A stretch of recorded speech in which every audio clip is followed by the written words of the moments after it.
In Crystal Creek, Wyoming, a small-town cowboy is about to cross paths with the wealthiest woman in America, and he has no idea. Jack Harrison, struggling to save his family ranch, takes on repair work at the local saloon after a devastating storm. The quiet, unassuming owner who hired him is actually Elizabeth Sarah Blackwood, the country's richest woman who's secretly escaped her high society life in search of something real. As Jack works to restore the old saloon's weathered boards and broken windows, these two souls from completely different worlds begin to form an unexpected connection. She sees in him the genuine spirit she's been searching for. He finds in her a kindred heart he never expected, but every day brings them closer to the moment when her true identity will be revealed. Will the truth destroy everything they've built, or prove that some things money can't buy? Before we jump back in, tell us where you're tuning in from. And if this story touches you, make sure you're subscribed, because tomorrow I've saved something extra special for you. The moment Sarah closed the door to her small apartment above the saloon, she shed her carefully constructed persona like a second skin. Kicking off the deliberately scuffed boots, she pulled a burner phone from beneath her mattress. Her third. This month, 27 missed calls, 52 text messages, all from people who knew her as Elizabeth Sarah Blackwood, CEO of Blackwood Industries, and according to Forbes, the wealthiest woman in America. "Not now," she muttered, but thumbed through the messages anyway. Her corporate secretary was having a meltdown about the Tokyo merger. Her board was threatening an emergency meeting. Her sister had texted a link to yet another tabloid speculation about her mysterious disappearance. A notification from her banking app made her wince. Someone had tried to trace a transfer she'd made to the Crystal Creek municipal account for the saloon's purchase. She'd been careful, routing it through several shells, but they were getting closer. The floorboards creaked as she paced, mind racing. When she'd bought the saloon, on impulse, after driving through Crystal Creek on her secret cross-country escape, she'd told herself it was just temporary, a few weeks of anonymity, of being nobody special before returning to her real life. But watching Jack Harrison work today had stirred something in her. The quiet confidence in his movements, the respect he showed for the building's history, the way his eyes held no agenda when they met hers. It was all so different from her world of corporate sharks and society sycophants. Her personal phone buzzed again. This one she had to answer. "I'm fine, Claire," she said before her sister could speak. "Are you? Because the board is talking conservatorship. They're painting you as having a breakdown." Sarah pressed her forehead against the cool window glass, watching Jack's truck pass by below. "I'm not having a breakdown. I'm having a revelation. Lizzie. Don't call me that.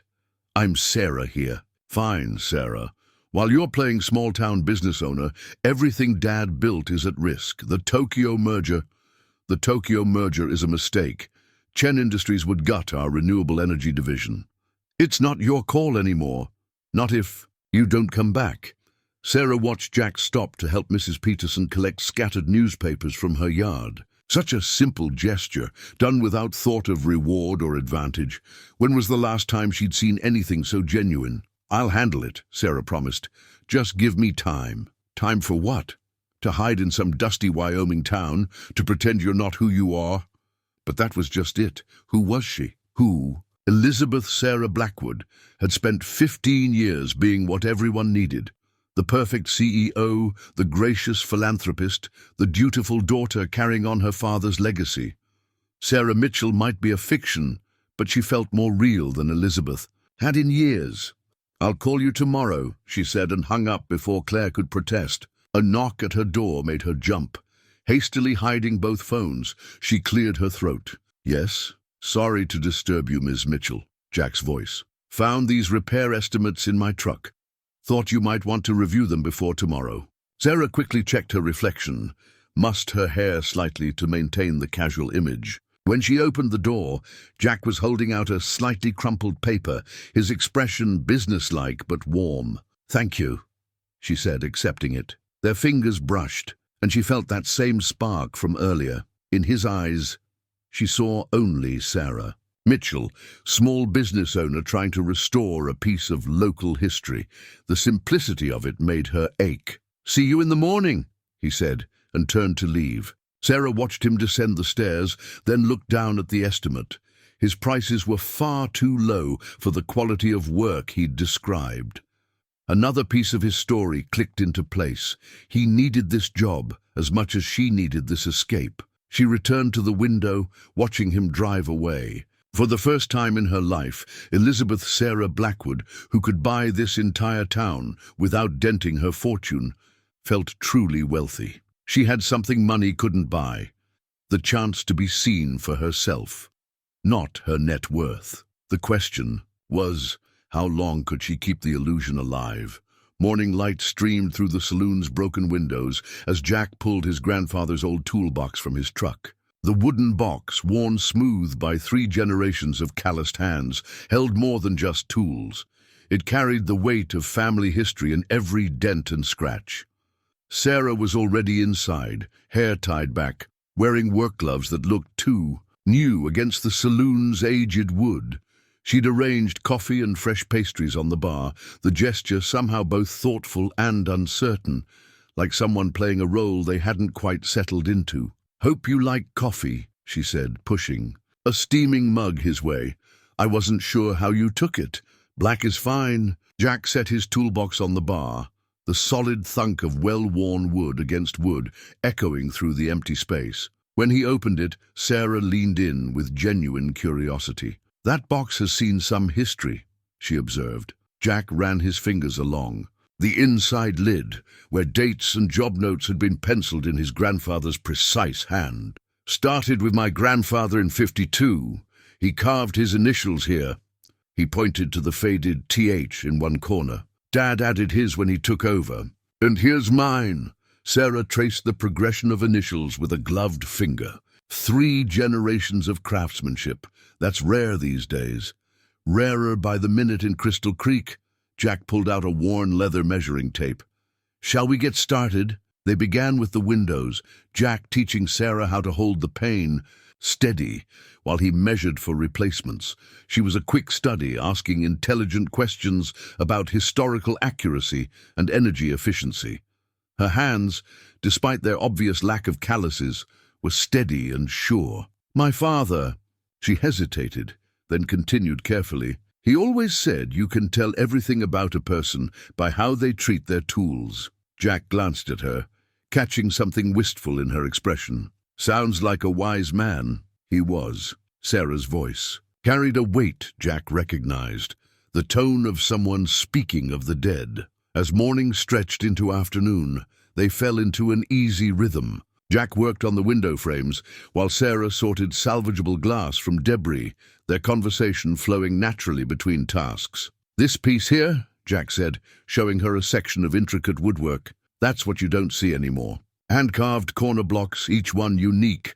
My grandfather used to say every building has its own heartbeat." Sarah ran her fingers along the carved pattern. "And this one? What's its heartbeat telling you?" "That it's got fight left in it." Jack smiled, wiping sweat from his brow. "Just needs someone to believe in it." Their eyes met, and something passed between them. Recognition, perhaps, of a shared understanding. They both knew what it meant to carry the weight of legacy. As Jack worked, he found himself sharing stories of the saloon's history, the secret panel behind the bar where Prohibition-era bottles still lurked, the corner table where his parents had their first date, the brass rail his father had restored, using techniques passed down from his grandfather. Sarah absorbed it all, her questions revealing a deep appreciation for the craftsmanship and history. But occasionally, when she thought he wasn't looking, he caught glimpses of something else in her expression, a loneliness that seemed at odds with her confident demeanor. By late afternoon, they'd made solid progress. The worst of the debris was cleared, and 2 windows were ready for new glass. Jack was packing up his tools when Sarah spoke again. "Your grandfather's toolbox, it's more than just tools, isn't it? It's like a family archive." Jack closed the lid gently. "Every scratch tells a story. Like this dent here." He pointed to a corner. Happened when Dad was teaching me to frame windows. I dropped a hammer and nearly broke my foot. He always said it was the best lesson in tool respect I ever got.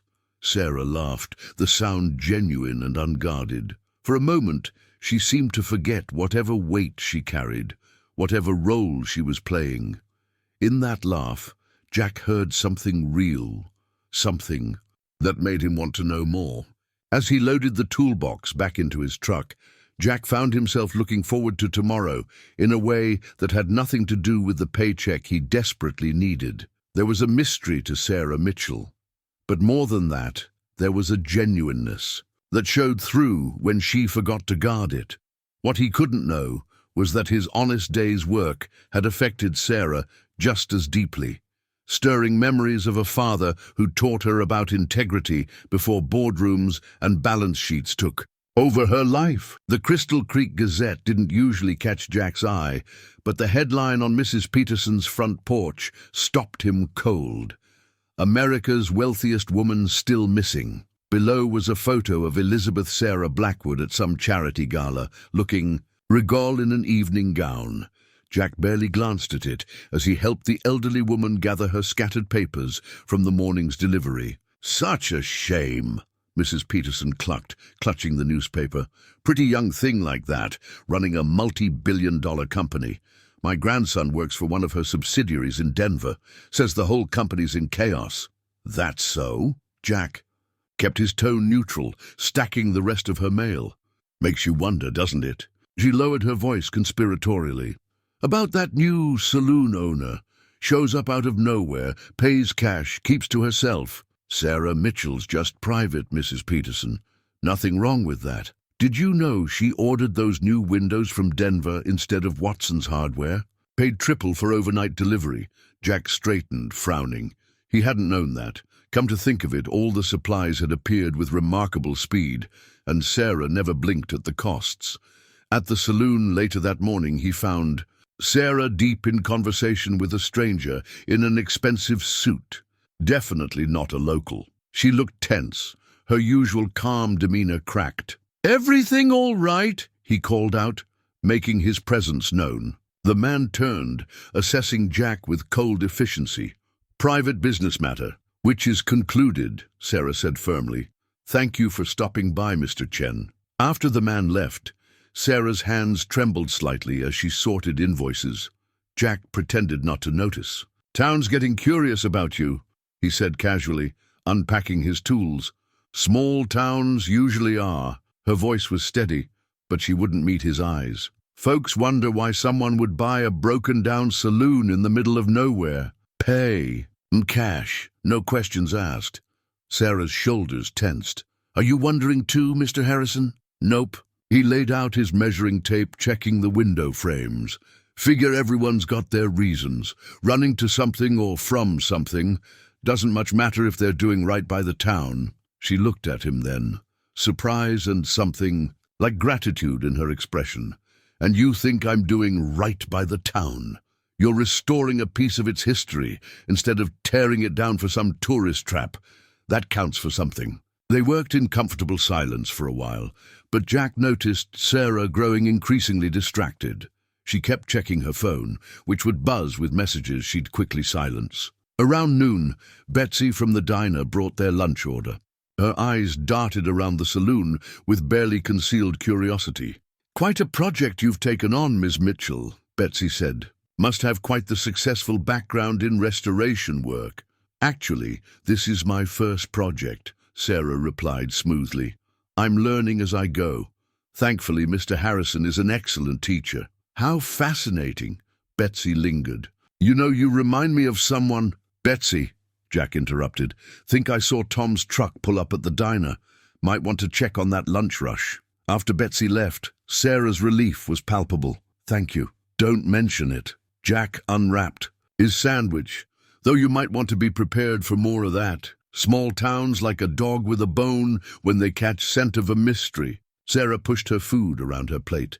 "And what if the mystery isn't what they think? What if it's worse?" Jack set down his sandwich, studying her carefully. "Worse than being a secret millionaire?" She flinched almost imperceptibly. Just a hypothetical. Well, hypothetically, he said, choosing his words with care, I'd say everyone's got a right to their secrets, long as they're not hurting anyone. And hypothetically, if someone came to Crystal Creek looking for a fresh start, they'd probably find most folks here pretty understanding. Once they got past the gossip stage, Sarah's eyes met his, searching for something. Whatever she found made her relax slightly. You're an unusual man, Jack Harrison. Nothing unusual about common decency. He returned to his sandwich. Now, about that crown molding we need to match. The rest of the day passed quietly, but Jack noticed Sarah seemed more at ease. If she was running from something, he realized, he was okay with not knowing what. Some things were better left unsaid, at least for now. Night had settled over Crystal Creek when Sarah realized she wasn't alone in the saloon. A light flickered from the back office, Jack's makeshift workspace during the renovation. She'd given him a key last week, trusting him to lock up when he worked late. Still, something in the quality of the silence drew her downstairs. She found him hunched over the old desk, surrounded by papers. A leather-bound ledger lay open before him, its pages dense with columns of red ink. His fingers traced each line with the same care he showed the saloon's woodwork, but his expression was heavy with worry. He didn't notice her at first, too absorbed in his calculations.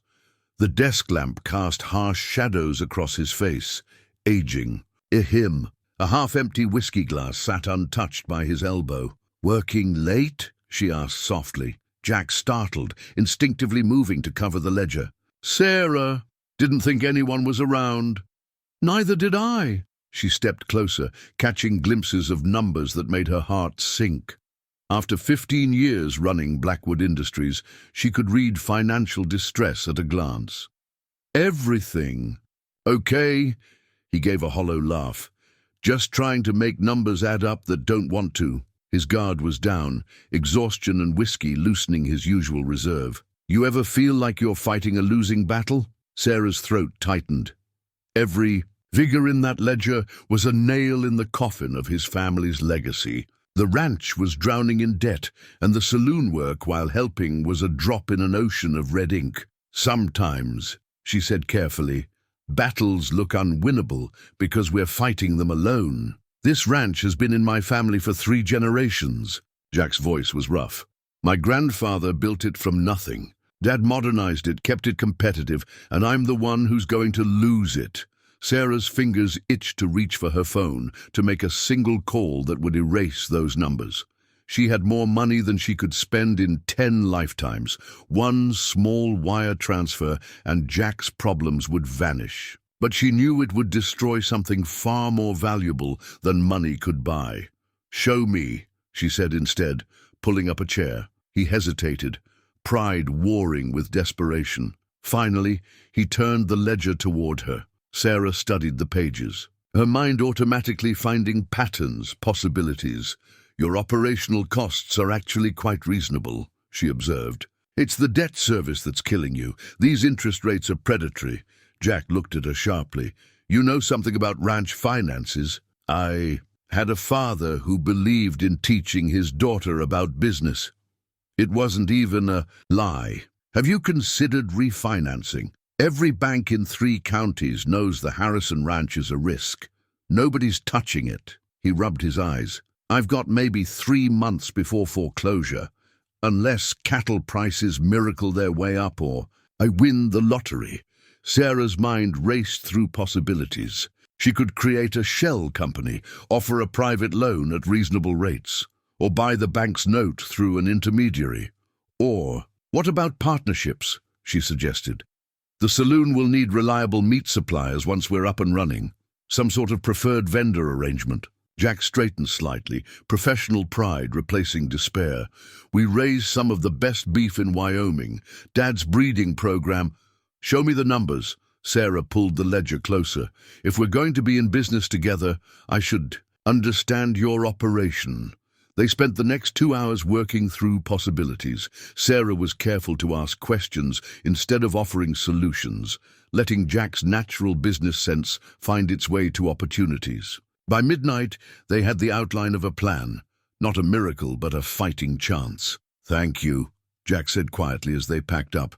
Not many people would take the time. Sarah watched him gather the papers, struck by the quiet dignity he maintained. Even in crisis, in her world, fortunes were made and lost on paper, pieces in a grand game. Here, every number represented something real. Acres walked by generations, cattle bred with care and pride, a legacy built by human hands. "Jack?" She caught him at the door. "Don't give up yet. Sometimes help comes from unexpected places." He smiled, tired but genuine, like a mysterious woman who knows suspiciously much about business finance. Something like that. She returned his smile, heart aching with the weight of her secret. After he left, Sarah sat alone in the darkened saloon. She had the power to solve his problems with a single phone call. But would it be help or interference, salvation or invasion? In her world, money solved everything. Here, she was learning, it could also destroy the very things that made life worth living. She touched the ledger, its worn pages containing so much more than numbers. Tomorrow, she would find a way to help that preserved his dignity. Tonight, she simply wished she could be as honest with him as he had been with her. The old jukebox crackled to life, its neon lights painting the saloon in soft blues and pinks. Sarah stood back, watching with quiet satisfaction as Crystal Creek's residents filtered into the partially renovated space. It had been Jack's idea. A community gathering to celebrate the saloon's progress and keep local traditions alive. "Been a while since anyone's seen the old girl looking this good," May Henderson said, running her hand along the freshly polished bar. "You and Jack have worked miracles." Sarah tried to ignore the warmth that spread through her at the casual linking of their names. "Jack did the real work. I just handed him nails." "Honey, I've known that boy since he was knee-high to a grasshopper." May's knowing look made Sarah nervous. "Never seen him look at someone handing him nails quite the way he looks at you." Before Sarah could respond, the jukebox switched songs. George Strait's "I Cross My Heart" filled the room, and couples gravitated to the cleared space in front of the bar. Sarah watched them, struck by the simple intimacy of time-worn partnerships, moving in familiar rhythms. "Ma'am?" Jack's voice behind her. She turned to find him holding out his hand, a shy half-smile playing at his lips. "Think we ought to make sure that floor is steady enough for dancing." Sarah hesitated. "I'm not sure I know how to." "Just follow my lead." His calloused hand enclosed hers, warm and sure. "That's one thing us cowboys know how to do." He drew her into the center of the floor, one hand settling respectfully at her waist. Sarah forced herself to breathe normally, to remember she was Sarah Mitchell, small-town business owner, not Elizabeth Blackwood, who'd learned ballroom dancing at Swiss finishing schools. The wood creaked beneath their feet as Jack guided her in a simple two-step. "See? Nothing to it. The floor seems pretty sturdy," she managed, hyper-aware of his proximity. "Should be. These boards have seen 100 years of Saturday nights." His eyes crinkled with amusement, "though probably not many owners who look quite as nervous as you do." "I'm not nervous," but she was. Not of the dancing, of how right this felt, of how easy it would be to let herself fall into this moment. This life, this man. "No?" He twirled her gently, then pulled her a fraction closer. "Could have fooled me." The song changed, slower now. Around them other couples adjusted their pace, but Jack kept their steady rhythm. In the soft light, with sawdust still sparkling, in his dark hair, he looked like something out of an old movie, the kind where the cowboy always had honest eyes and a true heart. "You've got that look again," he said softly. "What look?" "Like you're carrying the weight of the world on your shoulders." His hand tightened slightly at her waist. "You can set it down sometimes, you know, even if just for one dance." Sarah felt tears prick at her eyes. When was the last time anyone had seen through her masks so easily, had cared enough to notice? The jukebox skipped slightly, a reminder of age and imperfection. Like everything in Crystal Creek, it was worn but treasured, valued for its history rather than its polish. Like the saloon itself, like Jack's ranch, like all the things Sarah was learning to see with new eyes. "Thank you," she whispered. "For what?" "For this. For—" She gestured vaguely at the room, the dancing couples, the warmly lit bar. "For showing me what it means to belong somewhere." His eyes searched hers, and for a moment, Sarah thought, he might kiss her. Instead, he pulled her closer, letting her rest her head against his shoulder as they swayed. It was more intimate than a kiss, this quiet acceptance of whatever mysteries she carried. The song ended, but they kept dancing. Sarah closed her eyes, breathing in the scent of sawdust and leather and honest work. For these few precious minutes, she wasn't the missing CEO or the saloon's mysterious owner. She was just a woman dancing, with a man who made her feel like coming home. Later, she would remember this as the moment she realized she was in trouble. Because no matter how this ended, when her true identity came to light, when her carefully constructed world collapsed, she would never forget how it felt to dance with Jack Harrison on a century-old floor, both of them suspended between what was and what could be. The business magazine lay forgotten on a corner table, left behind by a traveling salesman. Sarah might never have noticed it if Jack hadn't picked it up during their lunch break. Her own face stared back from the cover, or rather Elizabeth Blackwood's face, photographed at last year's Silicon Valley Summit. America's most eligible CEO, the woman behind the Blackwood billions. "Interesting article," Jack said, flipping through the pages. "Says here she disappeared 3 months ago. No one knows where she went." Sarah's hands trembled slightly as she sorted receipts. Maybe she needed a break. Running from responsibilities, more likely. The judgment in his voice stung. "Says she was about to face a crucial board vote on selling their renewable energy division. Instead of staying to fight, she vanished." Perhaps there's more to the story. Sarah couldn't help herself. Maybe she had good reasons. Jack glanced, up catching something in her tone, but before he could respond, the saloon's door chimed. "I'm telling you, it's her." A man's voice, cultured and familiar.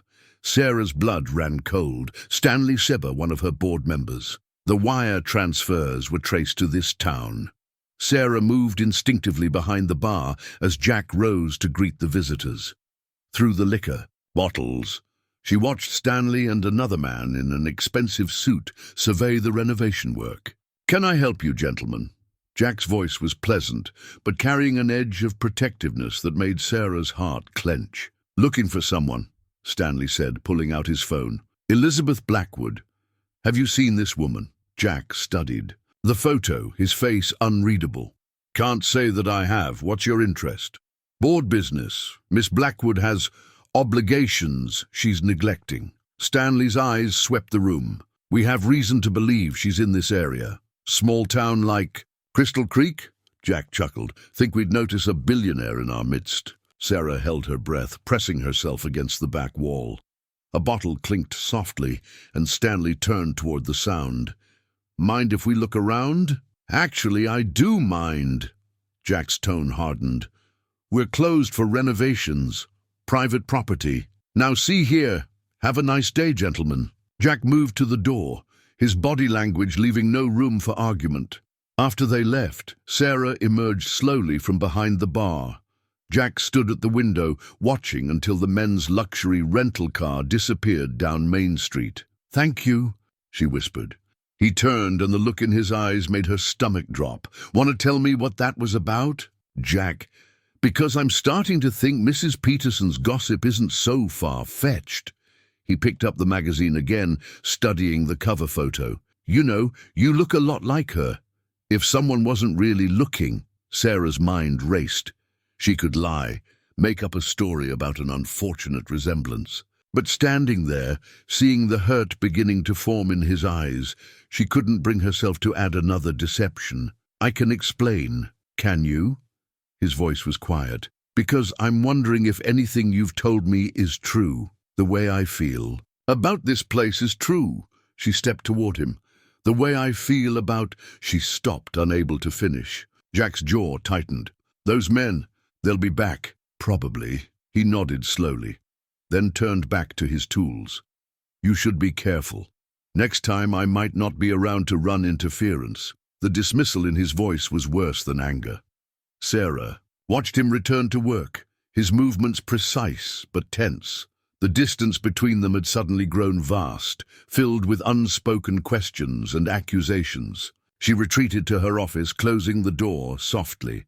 Her burner phone showed 5 missed calls from Stanley. Soon, she knew, her carefully constructed sanctuary would crumble. But for now, all she could think about was the look in Jack's eyes, the first crack in the trust they'd built. Downstairs, she heard the rhythmic sound of his hammer, steady and sure despite everything.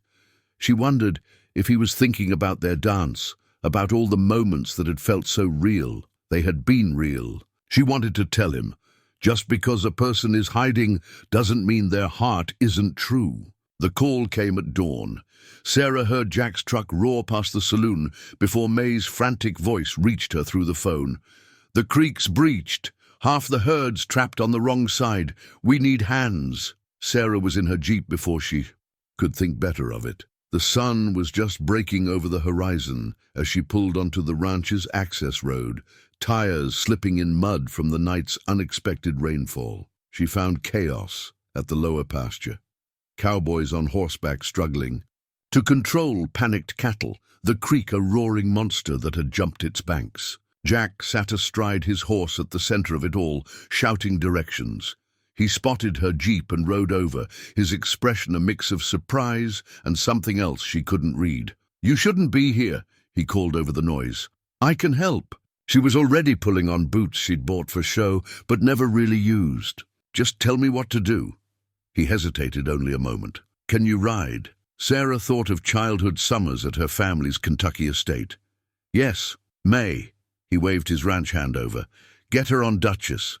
We need every hand we can get. Minutes. Later, Sarah was mounted on a steady mare, trying to remember everything she'd learned about cattle handling from her surreptitious research into Jack's world. The creek had carved a new channel, trapping 30 head of valuable breeding stock on a rapidly shrinking island of high ground. Water's still rising, May reported grimly. Bridge is out upstream, only crossing points the old ford, but it's running high. Jack's face was drawn. Sarah knew what those cattle meant. Not just money, but the heart of his breeding program. The future he was fighting to save. We can't wait for it to go down, he decided. We'll have to try the ford. Getting dark soon, and those cattle are our best bloodline. Sarah studied the rushing water, remembering topographical maps she'd reviewed during the saloon's purchase. There's a natural bottleneck 200 yards downstream. The banks narrow there. Jack looked at her sharply. How do you know that? I did some research on local geography when I bought the saloon. The lie felt bitter now. If we could guide them there, the current would be slower. He considered her words, then nodded slowly. May, take 3 riders upstream, make noise, herd them down toward the narrows. Sarah, stay with me. They worked as the sun climbed higher. Sarah following Jack's lead as they maneuvered the frightened cattle. Her thighs ached, unaccustomed to hours in the saddle, but she refused to show weakness. Not now. At the narrowing, Jack raised his hand for everyone to hold position. The cattle, sensing opportunity, began to move toward the water. Sarah held her breath as the first cow stepped in, then another. Suddenly, a young heifer panicked, turning back and threatening to scatter the herd. Without thinking, Sarah spurred Duchess forward, cutting off its escape route. The move brought her to the water's edge, where the bank was rapidly eroding. Sarah!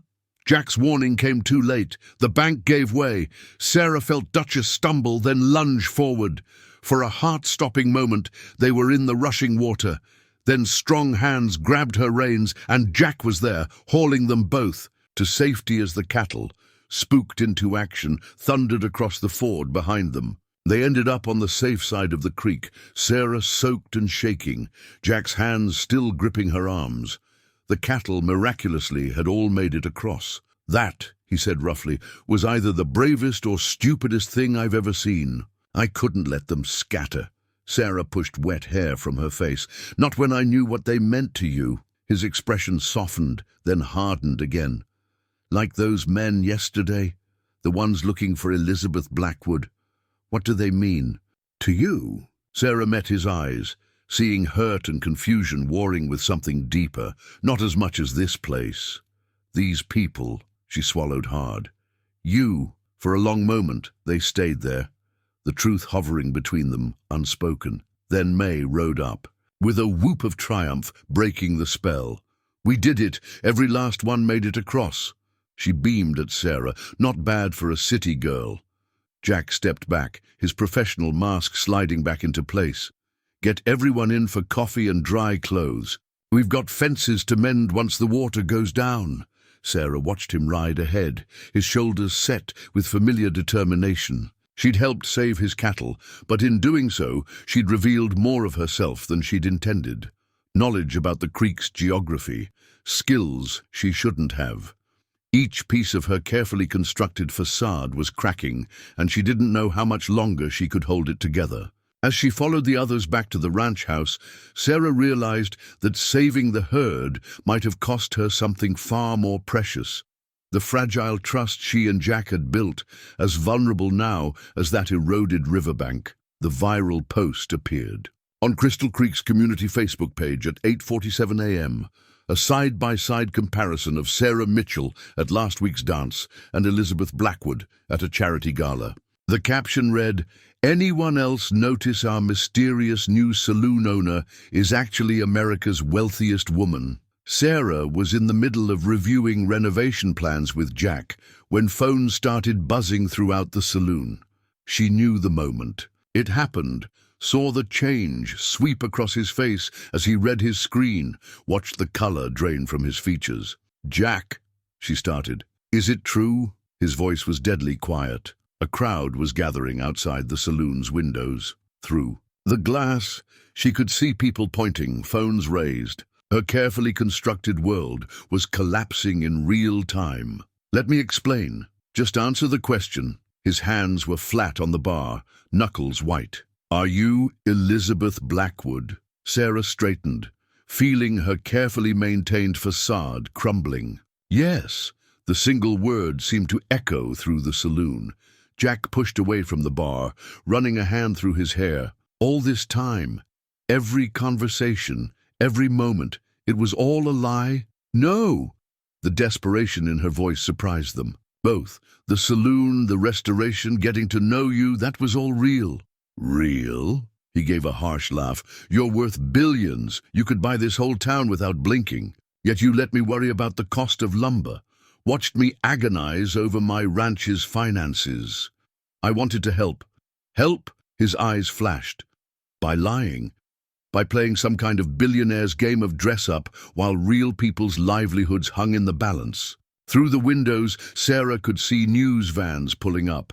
Her phone was vibrating constantly now. Her sister, her board, the press. "I came here to escape," she said quietly. "To find something genuine in a world where everything I touch turns into a transaction. And then I met you, and for the first time in my life someone saw me. Not my money, not my name, just me." "I saw Sarah Mitchell," Jack corrected. "A woman who supposedly shared my values, who understood what it meant to work with your hands, to build something real." He gestured to the saloon around them. "Was any of it true, or was this all just an elaborate hobby for you?" Before Sarah could answer, the saloon's door burst open. Camera flashes exploded around them as reporters pushed their way in. "Miss Blackwood, is it true you've been hiding in Wyoming?" "Elizabeth, what about the Chen Industries merger? Are the rumors of a mental breakdown accurate?" Jack moved instinctively, placing himself between Sarah and the cameras. Even now, even hurt and angry, his protective instincts kicked in. The gesture nearly broke her. "No comment," she said, her CEO voice sliding into place like armor. "Please respect the privacy of this establishment and its employees." "Employees," A reporter zeroed in on Jack. "Sir, how does it feel to learn you've been working for America's wealthiest woman?" Sarah saw Jack's shoulders stiffen, saw the proud rancher being reduced to a soundbite, a human interest angle on her story. In that moment, she realized she'd done exactly what she'd been running from, turned something genuine into another media circus. "Get out!" Jack's voice cut through the chaos. "All of you, this is private property," the authority in his tone. It worked.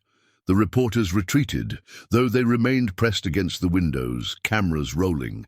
In the sudden quiet, Sarah and Jack stood facing each other across the bar where they'd shared so many conversations, where just days ago they'd nearly kissed. "Jack, please, I think you should go." He wouldn't look at her. "Your real life is calling." Outside, more media vehicles were arriving. Sarah's phone showed 47 missed calls. Her carefully constructed haven was shattering, and with it the most real thing she'd ever known. "What I feel for you," she whispered. "That's not a lie." He finally met her eyes, and the pain she saw there was worse than anger. "The problem is, Miss Blackwood, I don't think you know the difference anymore." Sarah grabbed her purse with trembling hands, dignity the only shield she had left. As she walked toward the door, she paused. "For what it's worth, these past weeks have been the most real my life has ever felt." She stepped out into the flashbulbs and shouted questions, leaving behind the one person who had seen her for herself and would probably never trust her again. The saloon felt hollow without her. Jack stood amid the half-finished renovations, each incomplete project, a reminder of promises now hanging in limbo. The morning's newspapers lay scattered across the bar, their headlines screaming about Elizabeth, Blackwood's rural hideaway and cowboy connection. He'd sent the crew home, needing space to think, but the silence only amplified the memories. Her laugh echoing off the old walls, the way she'd hand him tools before he asked. Those quiet moments when she'd traced the bar's ancient initials and seemed so genuinely moved by their history. Had any of it been real? His phone buzzed again, another reporter seeking comment. He'd stopped counting after the 20th call. May had started screening visitors to the ranch, turning away the more persistent journalists who thought they'd found a human interest angle in the cowboy who'd captured the heart of America's wealthiest woman. The truth was far simpler and far more painful. He'd fallen for a ghost, a character in a play he hadn't known was being performed. The back door opened quietly. "Thought I'd find you here." May entered carrying a familiar brown paper bag. "Brought you dinner, since you're apparently planning to brood in the dark all night." "I'm working," Jack protested, though his tools lay untouched. "Sure you are?" May set the bag down, then surveyed the saloon. "Place feels different now. Everything feels different now. Because you know she's rich?" May's directness had always been her strength. "Or because she didn't tell you?" Jackie ran a hand along the bar's smooth surface. Wood he'd restored while Sarah watched, asked questions, seemed to care. "You know what my dad used to say about trust? That it's like good lumber. Takes time to season, splits easy if you're not careful. She had so many chances to tell me the truth." The words felt bitter in his mouth. "Every time I opened up. About the ranch's troubles, about my fears of losing it all. She just sat there knowing she could solve everything with a phone call. Maybe that's why she didn't tell you." May's voice was gentle. Maybe she wanted to be seen as something other than a walking bank account. Jack thought of Sarah's face when they danced, the unguarded joy he'd glimpsed there. The way she'd thrown herself into physical labor, learning to use tools with determination, if not skill. Had that all been method acting or something more? Found this in the office. May pulled out a leather-bound notebook. Sarah's planning. Journal. Might want to look at the last few pages before you make up your mind about what was real. She left him alone with the journal. Jack stared at it for a long time before opening to the final entries. Sarah's elegant handwriting filled the pages. But these weren't renovation notes. They were plans for saving his ranch, detailed financial strategies, market analyses, ideas for modernization that preserved the ranch's character while making it sustainable. The last page held a single paragraph. I know I can never tell him about these plans now. Any offer of help would feel like charity, like proof that I see him as a project rather than a person. But watching him fight for his legacy while I sit on resources that could save it is the hardest thing I've ever done. Sometimes doing the right thing means watching someone you care about struggle, even when you could make it all go away. I'm learning that true respect means honoring someone's pride as much as their dreams. Jack closed the journal, his anger warring with a deeper understanding. In trying to protect his pride, had she actually shown him more respect than a simple financial rescue would have? Outside, reporters' cars still lined Main Street.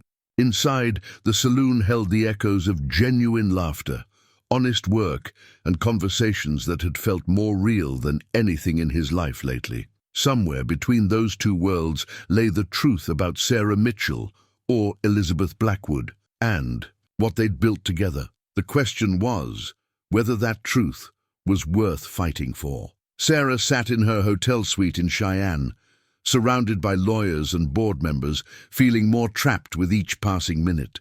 The takeover documents lay spread across the conference table like a battle plan. The Chen Industries merger cannot wait any longer, Stanley Weber insisted, jabbing his finger at the papers. Your little vacation has already cost the shareholders millions. It would cost them more than money. Sarah's voice was steel. Chen would dismantle our renewable energy division. 3,000 jobs gone. 20 years of research scrapped. That's business. Another board member chimed in. We have a responsibility to maximize profits. Sarah thought of Jack's face when he'd talked about his family legacy, about responsibility meaning more than bottom lines. And what about our responsibility to the communities we serve? Her phone buzzed. May Henderson's name flashed on the screen. The third call today. Sarah forced herself to ignore it, though her heart clenched. Speaking of communities, Stanley's smile was shark-like. We've found a solution to your rural distraction. Chen Industries has expressed interest in acquiring significant property in Crystal Creek, including a certain struggling ranch. Sarah's blood ran cold. You wouldn't. We would. The town's perfect for their new corporate retreat center. And that saloon you're so fond of? It would make a charming gift shop. Through the hotel window, Sarah could see the mountains in the distance, the same mountains that framed Crystal Creek, that had watched over generations of ranchers and dreamers. That had given her a glimpse of a life where worth wasn't measured in dollar signs. Her sister Claire burst into the room, waving her tablet. Have you seen this? The Crystal Creek Gazette is running an editorial about corporate vultures circling their town. They're organizing some kind of community resistance. Sarah's heart leaped. On Claire's tablet, she caught a glimpse of familiar faces. May, Mrs. Peterson, even Betsy from the diner.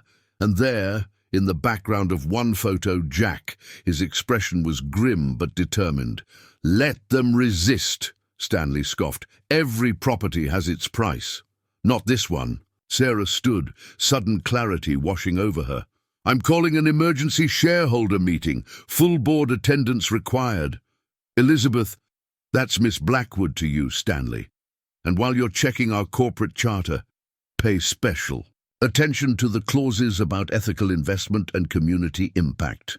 My father wrote those personally. The room erupted in protests, but Sarah was already moving. In the hall, Claire caught up with her. What are you doing? The Chen merger is worth billions. Some things are worth more. Sarah's fingers flew over her phone, sending messages, making calls. Remember what Dad used to say, money can buy anything except a community's soul. That's why he died nearly bankrupt, Claire snapped. No, that's why people still speak his name with respect. Sarah paused, turning to her sister. I've spent 3 weeks in Crystal Creek, Claire. I've seen what real wealth looks like. It's not in our stock portfolio. They'll try to force you out. The board can't. Dad made sure of that. As long as one Blackwood holds voting shares, they can't override us on matters of corporate. Values. Sarah's smile was fierce. And I just happened to have a proposal that would make Dad proud. Her phone buzzed again. May. This time, Sarah answered. They're offering to buy everyone out. May's voice was tight with worry. Corporate men in suits going door to door. Some folks are scared, talking about selling. Tell them to wait. Sarah's mind was racing, pieces falling into place. Tell them Elizabeth Blackwood has a different offer, one that will keep Crystal Creek's soul intact. She ended the call, already planning her next move. The board wanted profits. She'd show them how profitable ethical investment could be. They wanted development. She'd show them how to grow without destroying what made a place special.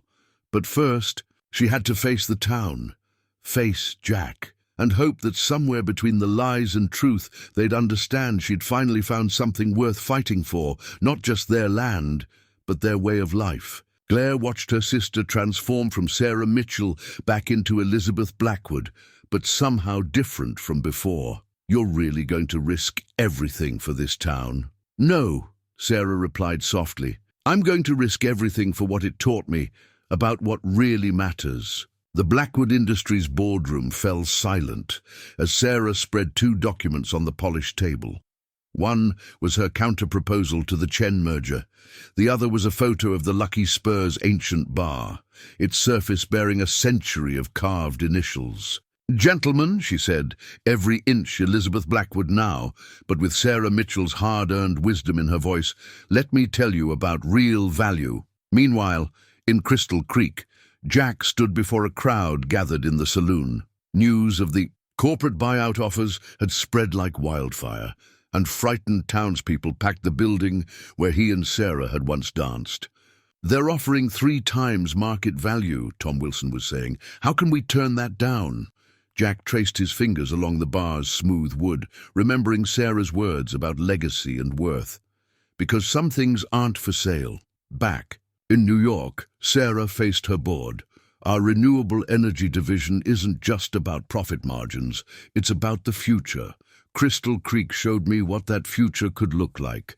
Community-based development that preserves what matters while building something new. Pretty words, Stanley sneered. But the numbers... The numbers? Sarah clicked her presentation to life. Let me show you the real numbers. Not quarterly profits, but generational impact. Not stock prices, but sustainable growth. In the saloon, Jack unfolded Sarah's journal. Before she left, Sarah, Miss Blackwood, drew up plans, not to buy us out, but to help us thrive. Rural solar initiatives, artisanal beef programs, tourism that celebrates our heritage instead of replacing it. And we're supposed to trust her, someone called out. After she lied to all of us? Jack thought of Sarah's face when she'd first seen the saloon, her genuine awe at its history. She lied about her name, but everything else, her respect for this place, her vision for its future, that was real. In the boardroom, Sarah's presentation reached its conclusion. By partnering with communities like Crystal Creek instead of consuming them, we can create sustainable profit centers that benefit everyone. The Chen merger offers quick profits. My proposal offers lasting growth. The shareholders, Stanley began. We'll see better returns within 5 years, Sarah cut him off. And unlike Chen's slash-and-burn approach, our reputation and community relationships will remain intact. Her phone buzzed. A text from May. Jack's rallying the town. But we need you here. Sarah looked up at her board, at the men who'd thought they could bully her into betraying everything her father had built. Gentlemen, you have a choice. Follow my lead into a sustainable future, or fight me and watch your stock options tank when I take this public. You wouldn't dare. Try me. She smiled, thinking of Jack's quiet strength. I've learned a few things about standing my ground. The saloon had grown quiet as Jack finished reading from Sarah's journal. She saw what we could be. Not a corporate retreat, but a living community. And she chose to fight for that vision instead of just buying us out. But can we trust her? Mrs. Peterson asked softly. I don't know, Jack admitted, but I trust what she showed us about ourselves, about what we're worth. His phone lit up with a message. He read it, then looked up at his neighbors. She's on her way. The board meeting just ended. Back in her private jet, Sarah studied 2 plane tickets on her lap. One would take her back to New York, to the safe, familiar world of corporate power. The other would return her to Crystal Creek, to uncertainty and hard-earned trust. The choice was no choice at all. Jack stood at the saloon window as dusk approached, watching headlights appear on the horizon. Behind him, the townspeople waited, their futures hanging in balance. He thought of his own legacy, of generations of Harrisons who'd chosen this land, over easier paths. Sarah's car pulled up outside. Through the window, their eyes met. In that moment, they both recognized something in each other. The weight of choice, the courage of conviction, the understanding that some things were worth more than money could measure. She stepped out of the car, not as Elizabeth Blackwood, corporate titan, or Sarah Mitchell, small-town owner, but as herself, a woman who'd found her true worth in a place she'd never expected. The saloon's door opened. Sarah walked in, heady, ready to face whatever came next, and Jack, despite everything, felt his heart lift at the sight of her. Because whatever truth lay between her 2 names, he'd finally seen her real self in her choices.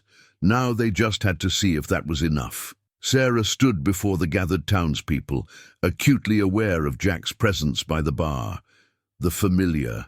Space felt different now, heavy with expectation, thick with unspoken questions. But for the first time since her identity was revealed, she felt completely herself. "I owe you all an apology," she began. "Not just for hiding who I was, but for underestimating who you are. I came to Crystal Creek looking for an escape. What I found was a home." She unrolled a set of plans on the bar. Not corporate takeover, documents, but something entirely new. "This is my proposal, not a buyout, but a partnership. Blackwood Industries will establish a rural development initiative with Crystal Creek as its pilot program. Every project will be community-led, focused on preserving what makes this place special while creating sustainable growth." Jack stepped forward, studying the plans.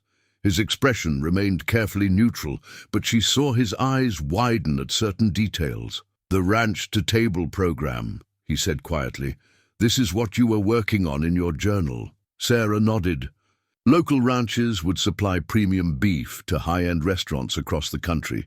Combined with solar initiatives to reduce operating costs, it could make family ranching profitable again. "But," she emphasized, looking around the room, "only if that's what the community wants." "And if we don't want it," Tom Wilson challenged, "if we tell you to take your fancy plans and leave, then I leave. The saloon stays in local hands, funded by a blind trust, no strings, no corporate involvement." Sarah met Jack's eyes. "Some things shouldn't be for sale." A murmur ran through the crowd.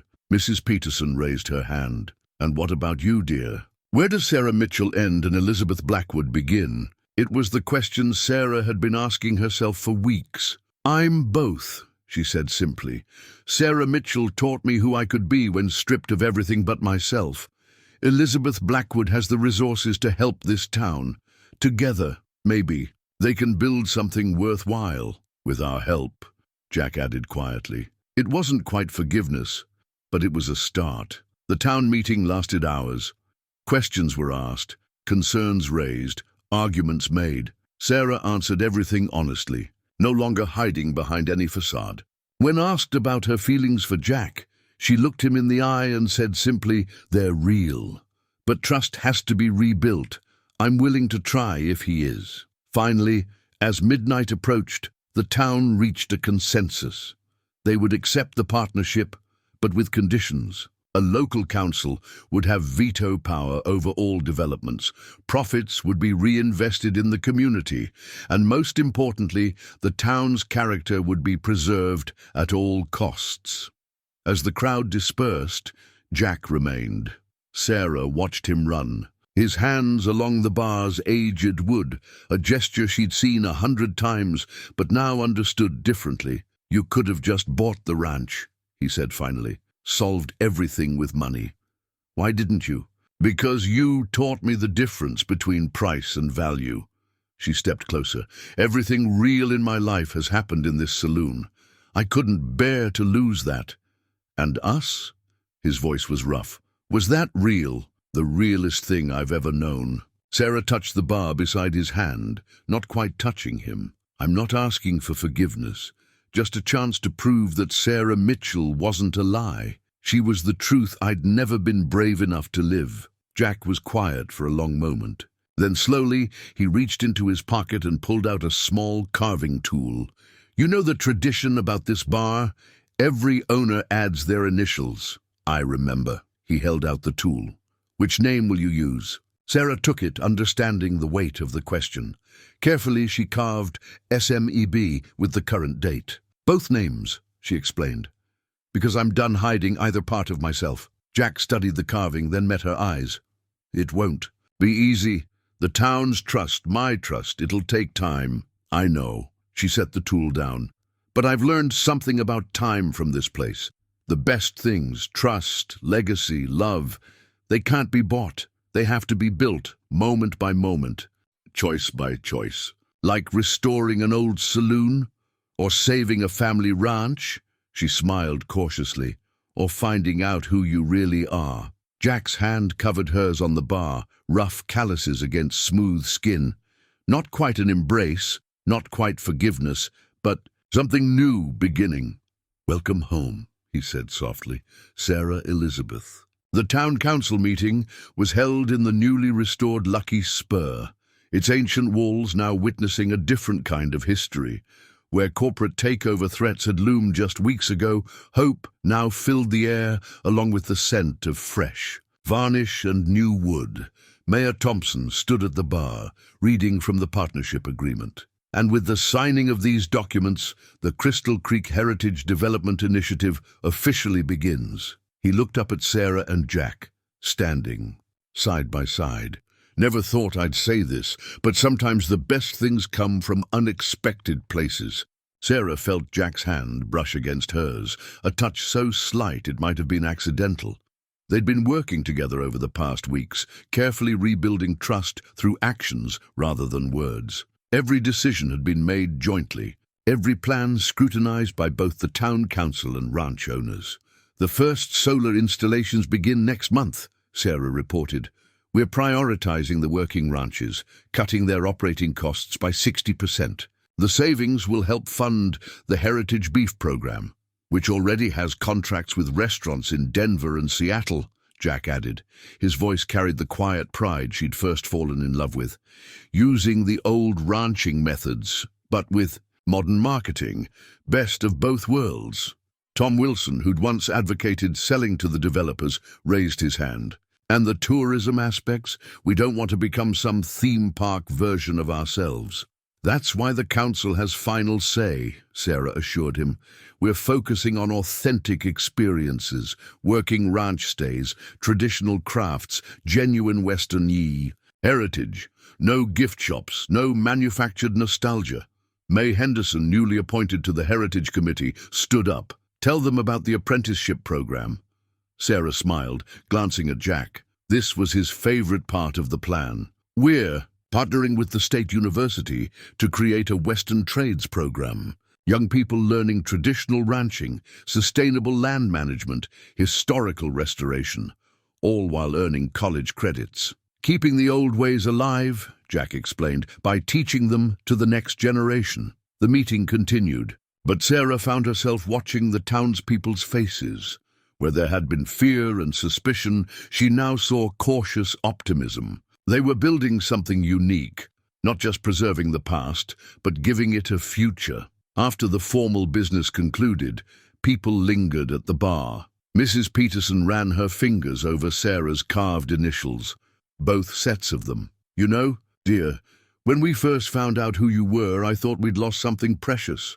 Our independence, maybe, but you've given us something better, a way to keep being who we are. You did that yourselves, Sarah replied, by being strong enough to trust again, even after I deceived you. Oh, honey, Mrs. Peterson patted her hand. Sometimes the best truth comes after a lie, when we finally figure out who we really are. Later, as the crowd thinned, Jack found Sarah studying the old photographs they'd hung on the walls, images of Crystal Creek through the decades, each showing the town changing while remaining essentially itself. "Penny for your thoughts?" he asked, standing close enough that she could feel his warmth. "Just thinking about masks," she said, "how sometimes we wear them so long we forget who we are underneath. Until something or someone helps us remember." Jack was quiet for a moment. Then he reached into his pocket and pulled out a small object, a key. "Found this in my dad's old desk. It's to the ranch house." He placed it in her palm. "Thought, maybe you could use it for when you're tired of being Elizabeth Blackwood and need to remember Sarah Mitchell." Sarah closed her fingers around the key, understanding the magnitude of what he was offering. Not just access to his home, but to the person she'd become there. "Both names," she reminded him softly. "Both names," he agreed. "Both real." Outside, the sun was setting behind the mountains, painting Crystal Creek in shades of promise. Inside, surrounded by the warmth of acceptance and the possibility of love renewed, Sarah finally felt her two worlds merging into something genuine and lasting, like initials carved in ancient wood, marking not just ownership but belonging. Autumn painted Crystal Creek in golds and reds as Sarah walked the boundary of the Harrison Ranch with Jack, clipboard in hand. The first solar arrays gleamed in the distance, while cattle grazed peacefully beneath them, a perfect blend of old and new that symbolized everything they'd been working toward. "The grazing patterns have actually improved," Jack explained, pride evident in his voice. "The panels provide shade, which helps the grass stay green longer. Who would have thought?" Sarah made notes, but her attention was drawn to how naturally Jack now moved between rancher and businessman. In the 3 months since the partnership began, he'd revealed a talent for innovation that surprised everyone except her: the heritage. "Beef program is exceeding projections," she said. 3 more restaurants in San Francisco want contracts. We'll need to coordinate with the other ranches to meet demand. Already scheduled a meeting at the Saloon tomorrow. Tom Wilson's bringing his son back from college to learn the operation." Jack grinned. "Seems your apprenticeship program is bringing the kids home instead of driving them away." They crested a hill, and Sarah caught her breath. The valley spread below them, Crystal Creek nestled against the mountains like a jewel in a natural setting. The town had come alive in recent months, not with corporate development, but with organic growth. The Saloon hosted weekly community dinners, where ranchers and visiting chefs planned menus. The old mercantile was becoming a heritage crafts center. Even the empty storefront next to the bank was being renovated into a rural business incubator. "Sometimes I can't believe how much has changed," she mused, "and how much hasn't." Jack studied her profile. "Having second thoughts?" "No." She turned to face him. "The board meeting yesterday, they finally get it. Our quarterly returns are strong, but more importantly, we're creating a sustainable model. 3 other towns have approached us about similar partnerships. And Elizabeth Blackwood, does she miss her old life?"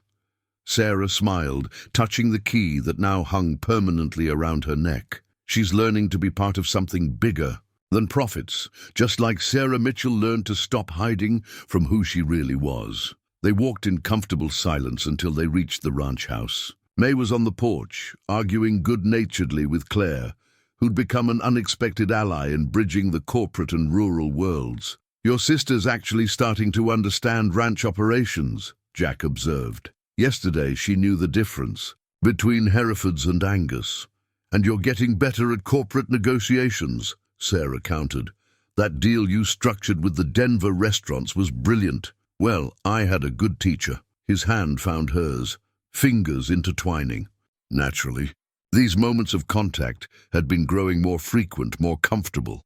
"Speaking of teaching, I found something in the attic you should see." Inside his office, Jack pulled out a dusty blueprint tube, Dad's original plans for modernizing the ranch. "Look at this section. Sarah unrolled the yellowed papers and her eyes widened. There, in faded ink, were designs for solar integration, water conservation systems, and sustainable grazing patterns. Ideas decades ahead of their time. He couldn't implement most of it, Jack explained. Too expensive, too experimental for the banks to finance. But he saw the future coming. Just like you did, Sarah said softly, when you chose to trust me again, when I chose to trust us. Jack's correction was gentle. The person you were pretending to be, the person you really are, they're both part of who we are now. Sarah looked around the office, at the ledger that had once shown only losses, but now tracked growing success. At the photos on the wall, 3 generations of Harrisons now joined by new images of solar installations, heritage cattle, and community celebrations at the Saloon. I need to show you something too, she said, pulling out her tablet. The Foundation's new project. Jack studied. The proposal on the screen, the Crystal Creek Institute for Rural Innovation, a think tank but not the usual kind, bringing together ranchers, business leaders, environmentalists, people who usually talk past each other, creating solutions that work in the real world, not just on paper. And you want to base it here? If the town agrees. And, she hesitated, if you'll help run it.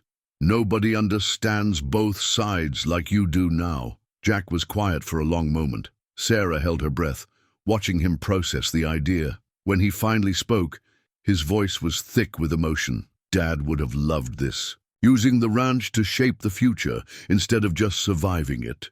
Is that a yes? Instead of answering, Jack pulled her close and kissed her. It was their first kiss since before her identity was revealed, and it felt like both an ending and a beginning. That's a yes, he murmured against her lips. To all of it, the Institute, the future, us. Outside, the sun was setting behind the solar arrays, casting long shadows across land that had sustained generations. Inside, 2 people who had learned to be their truest selves with each other held on to something rare and precious. A love, built on truth, tested by fire and stronger for the forging. 1 year later, the wedding invitation sat framed behind the Lucky Spurs bar, its elegant script telling a story far deeper than the words themselves. Elizabeth Sarah Blackwood and Jack Harrison request the honor of your presence as they unite. Their lives, their names, and their legacy at the Harrison Ranch and Crystal Creek Institute, where 2 worlds became one. The saloon hummed with activity as final preparations for the rehearsal dinner took place. The ancient bar gleamed in the afternoon light, its carved initials now joined by a brass plaque commemorating the founding of the Crystal Creek Heritage Partnership. Sarah stood in the doorway, watching the scene unfold. Visiting chefs chatted with local ranchers about tomorrow's menu, featuring Harrison Ranch heritage beef. Corporate board members, who'd once pushed for hostile takeovers, now listened intently as May explained sustainable grazing techniques. Claire, wearing boots that no longer looked out of place, led a group of university students through their apprenticeship orientation. Having second thoughts? Jack's voice came from behind her, followed by his arms sliding around her waist. About marrying you?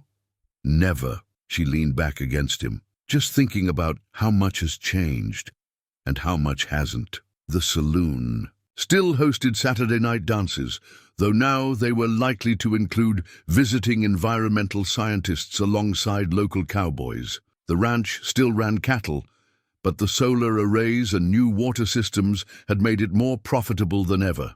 And Sarah still kept her grandfather's toolbox in the corner, though these days it was used more for teaching traditional crafts than emergency repairs. The magazine article came out, Jack said, holding up his phone. The headline read, "The Blackwood Harrison Model, Revolutionizing Rural Development Through Heritage Preservation." Did they get it right? Mostly, though they missed the best part. He turned her to face him. They focused on the business success, not the heart behind it. Through the window, they could see the Institute's campus seamlessly integrated into The ranch land, modern buildings designed to complement, not overshadow, the traditional structures. Students and ranchers moved between them, each learning from the other. "Remember when you first hired me to fix this place?" Jack gestured at the saloon around them. "I remember being terrified you'd see through my act." "I did," he smiled. "I just saw something worth knowing beneath it." The door chimed as Mrs. Peterson entered, carrying a package wrapped in brown paper. "Found this in my attic, dears. Thought you might want it for the wedding display." Sarah unwrapped it carefully. Inside was a photograph she'd never seen. The saloon on its opening day in 1892, townspeople gathered proudly before its doors. "Look at their faces," she said softly. "They knew they were building something that would last, just like we are." Jack's hand found hers, fingers intertwining. "Naturally now, different times, same dream." The afternoon light caught Sarah's engagement ring, a simple band incorporating wood from the saloon's original bar, complemented by a small but perfect diamond. Like their life together, it merged elegance with authenticity, wealth with simplicity. Tomorrow, they would exchange vows under the big Wyoming sky, surrounded by the community that had become family. Their honeymoon would be split between the ranch and the Blackwood Industries offices, a balance they'd learned to strike with grace. "Almost time for the rehearsal," Jack reminded her, but Sarah lingered a moment longer, taking in the scene. The saloon that had once been her hiding place had become the heart of something remarkable. The man who had once been just a hired carpenter had become her partner in every sense, and she herself, no longer hiding behind either Sarah Mitchell or Elizabeth Blackwood, but finally genuinely whole. "You know what I love most about this place," she said, turning to Jack. "It's not the success or the innovation. It's that everyone who walks through that door gets to be their truest self. Including you, especially me." She reached up to touch his face. "Thank you for seeing me, the real me, even when I was hiding." Jack's answer was a kiss, witnessed by a century of carved initials and a community that had learned to embrace both tradition and change. Outside, the sun set behind the mountains, just as it had for generations, while inside the lucky spur, past and future came together in perfect harmony, just like its newest owners. A cowboy who'd learned to navigate boardrooms without losing his soul, and a CEO who'd found her true worth in a small Wyoming town, where authenticity was the greatest currency of all.